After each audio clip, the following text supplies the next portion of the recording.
Follow along, Catholic Pilgrims, as we follow French Doctor of the Church, St. Francis de Sales, through his book, Introduction to the Devout Life. Tune in as we read through this practical guide for living out the Catholic faith well. Welcome, Catholic Pilgrims. Only 5 more readings to go. I want to take this time to remind you that next season, season 5, we will be reading the book Letters from the Voyages of St. Cabrini. I think you are really going to enjoy hearing Mother Cabrini write to her daughters, the women under her direction, as she travels the world setting up hospitals, orphanages, and schools. Since learning about Mother Cabrini, I have been so impressed with her stamina and her ability to basically do it all, with God's help, of course.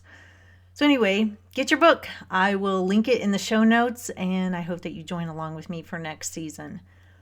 Today is the conclusion of the reflections, and St. Francis is going to answer the question, now what? So let's open to chapter 15 of the 5th part. Chapter 15, General Affections following these reflections, and conclusion of the exercise. O cherished resolutions, you are as the tree of life which God has with his own hand planted in the midst of my heart, and which my Savior waters with his own blood, that it may bring forth fruit. Rather would I die 1,000 deaths than suffer any blast of wind to uproot you. No, neither vanity nor pleasure, neither poverty nor wealth shall ever alter my intentions. O my Lord, thou hast planted this lovely tree, and hast preserved it for my garden from eternity in thy paternal breast. Alas, how many souls have not been thus richly blessed? How then can I humble myself sufficiently before thy tender pity and compassion? Good and holy resolutions, I will keep you, and you shall keep me. If you live in my soul will live in you. Live forever then. O good resolutions, since through God's mercy you are from all eternity, continue and dwell forever in me, let me never forsake you. After such affections, you should specify the means requisite for the maintenance of your good resolutions, and promise to use them faithfully, such as frequent use of prayer, the sacraments and good works, the amendment of your faults ascertained under the second head, the cutting off of occasions of sin, and the following of those counsels given to you for this end.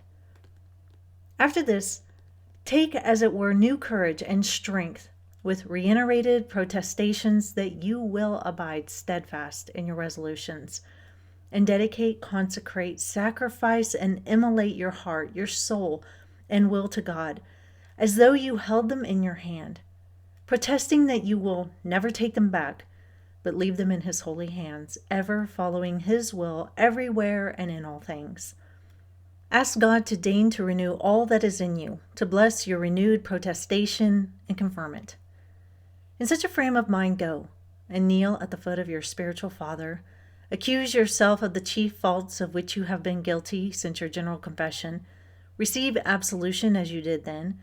Reiterate your protestation before him and sign it, and then proceed to unite your heart thus renewed to its beginnings and its Savior in the most holy sacrament of the Eucharist. As we've reflected on these reflections, what now? We've thought about the excellence of our soul, the excellence of virtue. We've thought about the saints and how they offer such amazing witness to living the Catholic faith well. We've reflected on God's love for us. But what do we do with these reflections? Well, I think what we need, as St. Francis suggests, is to make resolutions. And this doesn't have to be anything monumental, but we should always think about a way we could draw closer to Christ. So what are some things that we can do? Have you read all the way through the Bible? If not, why not start the Bible in a Year podcast or something similar? What about resolving to read the daily readings? There are plenty of places to get those readings. My favorite is a subscription to the Magnificat, but there are plenty of other ways to resource the daily readings. What about offering your time in some capacity at church? Currently, I'm the decorations lady at my church. Our base chapel often gets neglected, And so I felt it was important to step up and decorate the altar for the different seasons. Each month I go shopping and buy flowers and such to decorate with.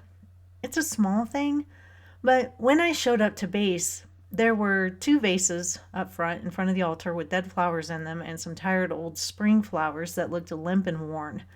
I want a beautiful space for our worship time, and I want people to know that we should care.